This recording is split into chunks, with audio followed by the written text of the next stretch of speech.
Good morning, everyone. I wanted to take a time to make a video for you guys today on instability. There are forms of instability that I think are present in the American culture right now, not just our culture, but we're going to talk about morality as far as moral instability. We're going to talk about economics as far as an economic instability. And now I think everyone can see that there is also a political instability. So my name is Jeremy Mack. I'm the host of American Tradition. I am a pastor. I am a farmer. I am a localist. I'm an essayist. And I'm trying to bring this information to you guys so we can really take a good hard look at the civilization, at the nation that we're a part of. Because without looking at your nation, looking at your culture through not having a jaundiced eye, but through a clear look, I think it is possible for us to plan for renewal and to work toward renewal, but we really have to look at the particular issues that are going on in the United States. So this was originally made to be a Topic Tuesday video, but this is Wednesday because I made Topic Tuesday and it was so long. So what I'm going to do is I'm going to tackle these instabilities in 3 or 4 different videos. We're going to talk about 3 different instabilities. So we're going to talk about a moral instability. We're going to talk about an economic instability, and we're going to talk about a political instability. And then when we're done sort of showing how these instabilities are related to one another, we're going to make some suggestions in the final video. So that may be like a 4th video, but we want to keep these things down to a nugget size, a little bite size for us to take them in. So if we look at moral instability, what we're going to do is you're going to use about the last 60 or 70 years or so to really look at these issues. With the moral instability, however, I'm going to go back a little bit further and so talk just a tad about our history. So when you look at our history, we are founded around the time of the beginning of the Enlightenment. So 1776 is our founding. I'm not sure where one starts the Enlightenment or where one thinks the Enlightenment starts. I mean, obviously John Locke was an Enlightenment thinker, and John Locke wrote in the 17th century, during the 1600s. But generally speaking, the Enlightenment's broader acceptance in the world is in the late 1700s, the early 1800s. I generally will mark it around the time of the French Revolution. So that's about 1800. So in round terms, our nation's founding coincides really with the beginning of the Enlightenment. So, and then for the first 100 years or so of our nation's existence, we were generally an agrarian culture. So, which means people lived in more localized areas. They lived in smaller places and smaller towns. A lot of people grew their own food, or they were they farmed or something along those lines, but they didn't live in major cities. And so about 100 years later, after our founding, the Industrial Revolution really takes America by storm. So if we use 1800 as the founding of the Enlightenment, I generally will start the Industrial Revolution's impact on the U.S. as about 1880. Expansions of railroads and things like that began happening in the 19th century, the steam engine and things of that nature. So why am I talking about the Enlightenment and the Industrial Revolution then on American culture? So the impact. So let's talk about what its impact was. So predominantly America is founded as a Protestant nation through the Puritans and the Pilgrims. So even those who founded Virginia, which were typically more Church of England, were still Protestants. The Church of England's founded under Henry VIII, when they break away from the Catholic Church. And so Britain is largely a Protestant nation at the time of our founding, excuse me, and then America is founded as a Protestant nation in her founding. And so that's sort of our history. So the Enlightenment, though, and the Industrial Revolution have huge impacts as people begin to shift from an agrarian setting to more of a city-oriented setting, as we begin to have real scientific advancement here. The Enlightenment project as a whole is an interesting phenomenon just in history alone. So a lot of the Enlightenment project's ideas. So John Locke believed that you could find a moral foundation in nature, for instance. I believe it was Kierkegaard, the Swiss, I think, or Swedish philosopher, I think he was, who believed that you could find a moral foundation in the will, what men willed to do. And then Kant believed that you could find a moral foundation in the emotions of man. So if I took your wallet and made you angry, and so that emotional response, there was an internal emotional response that showed that there was a law internal to man.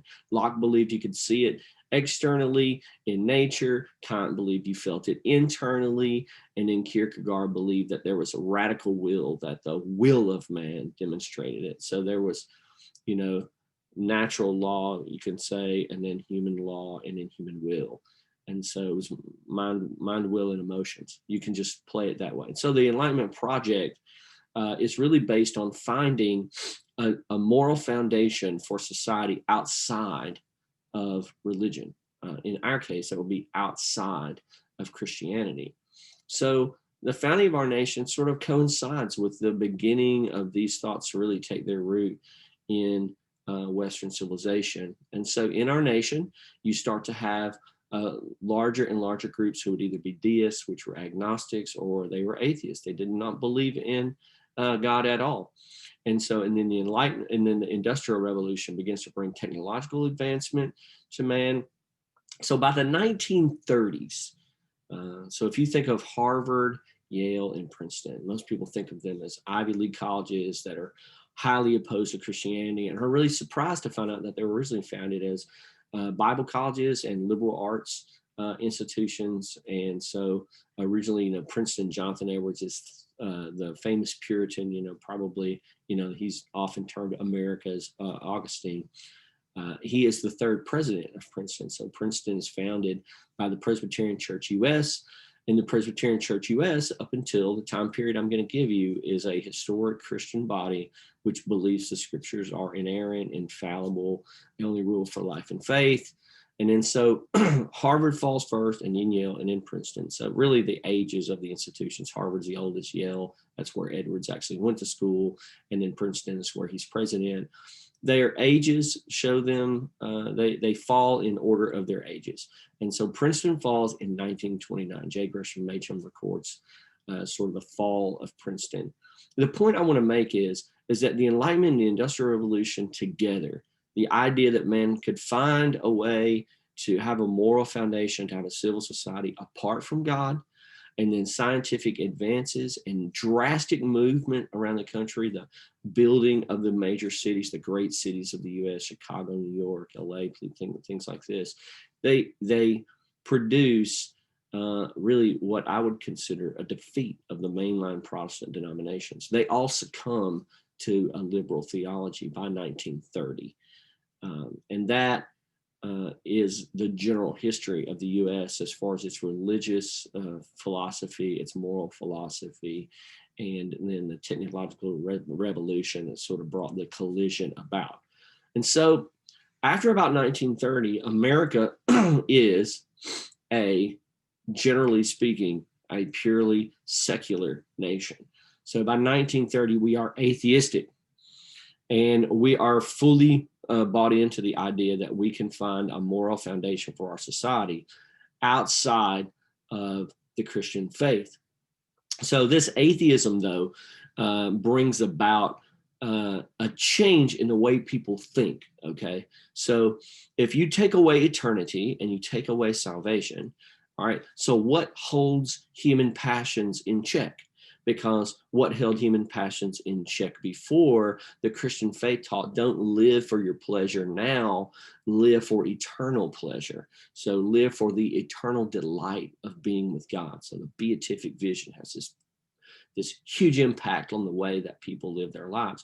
And so they held their passions in check. They didn't engage in sexual deviancy. They believed that they should love their neighbor as themselves. And so they worked hard to not do things that would be harmful to society. And even if they couldn't necessarily understand or connect how they were harmful to society, they believed the scriptures were accurate. And so they held back their passions. So lust and avarice and things like this are held in check. And that's the work of religion, really. That's the work of the Christian faith. That's the work of the Holy Spirit to help mankind to crucify his flesh, to put to death his passions and his desires. Now, with our passions and desires released then, and with an eternity that has been extinguished, man begins to live for the here and now. He becomes materialistic. Since there's nothing in the future, this is all there is. And so a materialistic way of thinking or a philosophy begins to exhibit itself among the American population. So we live for pleasure now. We live for the enjoyment of things now. You know, sort of an Epicureanism, a modern Epicureanism, eat, drink, and be merry, for tomorrow we die. Now we team this atheism up with materialism, and you get a new form of culture called consumerization. So because we have the capacity to create excess, and we have the capacity to end scarcity, right? Now scarcity is maybe not ended in all over the world, but their scarcity has been significantly ended in the West. Now, this is not an economic discussion. I'm not talking about economic scarcity. If somebody's listening to this and they're saying, no, scarcity still exists. Of course, scarcity still exists. But scarcity, as far as we understand it in the way we have goods and services, scarcity in the U.S. is not currently something that we experience on a day-to-day basis. So excess is something that we experience on a day-to-day basis here. And so the mechanisms of the Industrial Revolution were able to create tools and toys to satiate almost any desire that we could have. And so we began to be around 1930 and carrying it on through the future to where we are now on into the foreseeable future. We began to be largely an atheistic nation. Even if we believed in God, we lived as if he did not exist. So we began to be largely atheistic practically. We began to be materialistic in the way that we think that what we want to do is satiate our desires.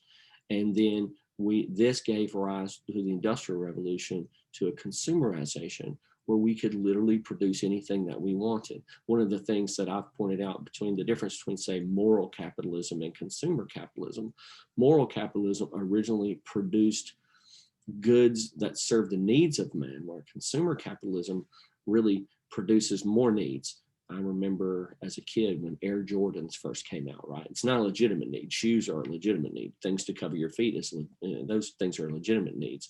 But through ad campaigns and things like that, they produce an appetite. They produce a lust for things. And so everybody had to have these, $100 shoes, which in 84 was a lot of money.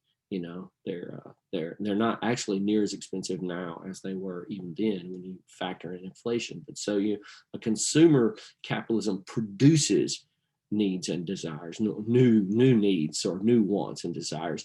And originally moral capitalism met the needs of man through free exchange. So there's a big difference in the way we function because of an atheistic, materialistic, consumerized philosophy of life. So these are the dogmas then of secular society, and they actually are the dogmas of a secular religion, because atheism is a religion in itself. It's what you believe about about God. All right, so a lack of belief in God. So it doesn't mean you don't have belief. It just means you don't believe in God, but you have a new set of belief, and that belief is what Marx said. He said man was the measure of all things.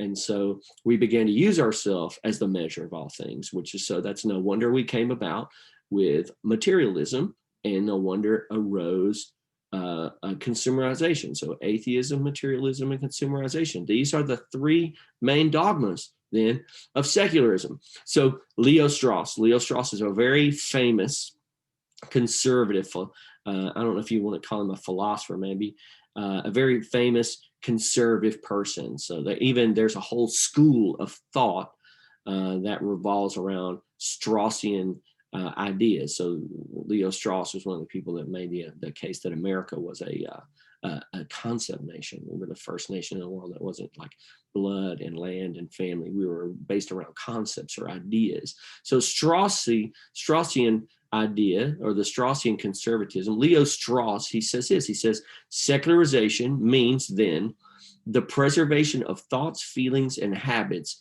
of biblical origin after the loss or atrophy of biblical faith. All right, let me say that again. So Leo Strauss, this is what he says secularization is, which is the societal religion of America now. So secularization means then the preservation of thoughts, feelings, and habits of biblical origin after the loss or atrophy of biblical faith. There's another man, another conservative, Larry Seidentop, has characterized secularism as the preservation of Christian ontology. That's the science of being. So the preservation of Christian ontology without its metaphysics of salvation. All right, so these guys recognize that what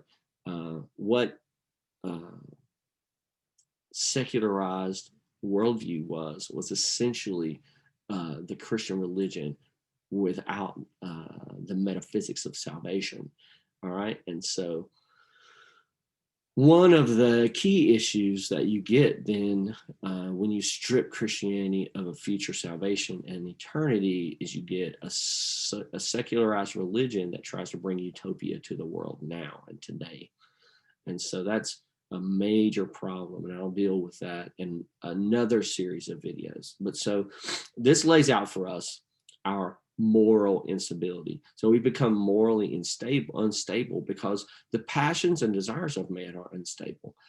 We sometimes are at high desire and low desire, so we give ourselves to lust. Once those lusts are satiated, new lusts develop in us, and we just bounce from really lust to lust, or from passion to passion, from desire to desire. And so this creates a very unstable moral foundation, because originally our moral foundation was in self-denial, but now our moral foundation is based around self-satiation. So the self-satisfaction of all our desires. This leads to two different forms of instability, which I'll talk about in the next couple of videos.